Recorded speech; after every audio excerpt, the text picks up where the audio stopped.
Do you really think radio can be saved at this point? Yes, I do. I don't want to give away all my solutions because I firmly believe that if anybody would listen to me and hire me back, I could save their radio station within a quarter, for sure, within a ratings period. Like K-Rock in LA, which is one of the greatest radio stations in American history, is horrific now. I don't know how much you know about it, but like they fired Kevin and Bean, which was their morning team forever, and replaced them with a bunch of other, like, they've just shit all over it. They don't know what to do. It's an intercom station, so of course they don't know what to do with themselves. But if you handed me K-Rock, I could turn it around so fast, because the number one thing people forget is that every city has its own unique sound. Mhm. There's the port, right? None of the Portland radios. Sound, Seattle Sound, Right, LA, absolutely. New Everybody York, talks about it. Boston. Right. So what happened with radio, thank you, Clear Channel, which is now you don't heart radio, you heart the money from radio. What they did was they turned radio into a jukebox for their big money makers, so that if you're in LA, you could listen to the same music in Chicago and New York is going to sound the same everywhere you go. You get in your car, every city sounds the same when you turn on the radio. And that's what's terrible. If you're a person coming to Portland, Oregon, you've never been here before, you want to turn on the radio and see what this city sounds like, good fucking luck. It's going to sound like anywhere else now because of corporate radio. So what I would suggest is you don't have to get rid of that because apparently you can make money from it. That's fine. Every single radio company that is in any city should dedicate one of their stations, because they all own between 6 and 8.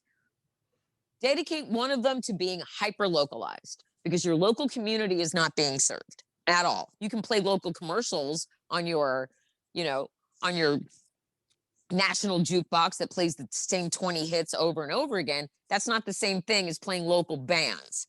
It's not.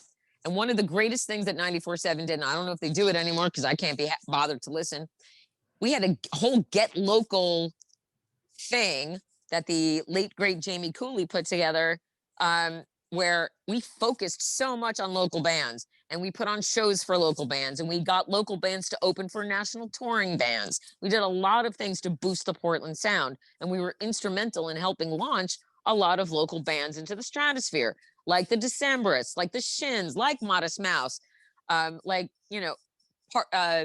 Pavement. Anybody that came up through Dandy Warhols came up through in Portland from the early 2000s. We were there helping them get their music out. No radio stations do this. There should be a radio station in New York that plays New York bands. There should be a station in Chicago that plays Chicago bands. There should be a station in every major city that is focused on, and that's not, you mix it in. It doesn't have to be all local. That would get tired. You mix local with national and you have something. And then you have to give your terrestrial listeners something that your online listeners can't get. You just create contesting that is targeted at your terrestrial listening audience on the ground, and they will never stop listening. Mm-hmm. It's so easy. And that's the other thing that's so fucking frustrating, Devin, is that I came up with so many promotions for 94.7, not just for myself either. And I would say, why aren't we doing this? Why don't we do this? Why don't we do this? The 94.7 sessions that we did with the artists, we did a lot of, I would say, Mark, it's really fun that people can come and like listen to people play music, but it'd be kind of really cool if we could do fun things with bands. So we got together with the Culinary Institute, and we would take bands over to the Culinary Institute with some listeners. We had Muse making sushi with our listeners. How much fun is that? But you can't get that on your internet stream. You have to be on the ground and local to do something fun like that. Right. It is not hard. And that's what's frustrating. It's not, when people say it's not rocket science, it's not. It is not hard to give your audience what they ask for. And yet the radio stations never do it. They never do it because somebody in a corporate office somewhere is like, no, you need to play this song from the Lumineers 400,000 times. You need to play this song from Rihanna 400,000 times. It doesn't make sense. It does not make sense to have all of your stations sounding exactly the same all across the country. It just doesn't. I don't know why anybody thinks people need that. They don't. Right. And what they need is someone in their town who understands their town, who can talk to them about their town, not somebody who is voice tracking from one city to all of the cities. And that's the other problem. Voice tracking killed whatever radio could have been, because somebody somewhere figured out that they could pay one person instead of 1,000 people. So one person in, let's say, New York can go into a studio and pretend that they're actually in all of these other cities when they're not. And you can tell that they're not because they can't pronounce the local stuff.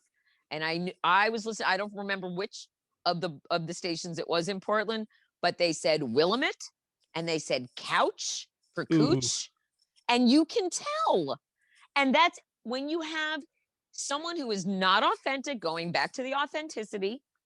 If you have an inauthentic voice, people are going to pick up on it and they're going to be turned off and they're going to tune out. And that's where we are. Hey guys, Devin here. Thanks for watching. Be sure to leave a like, subscribe to the channel if you're new, and check out the links below for more great original content. Talk to you soon. Bye.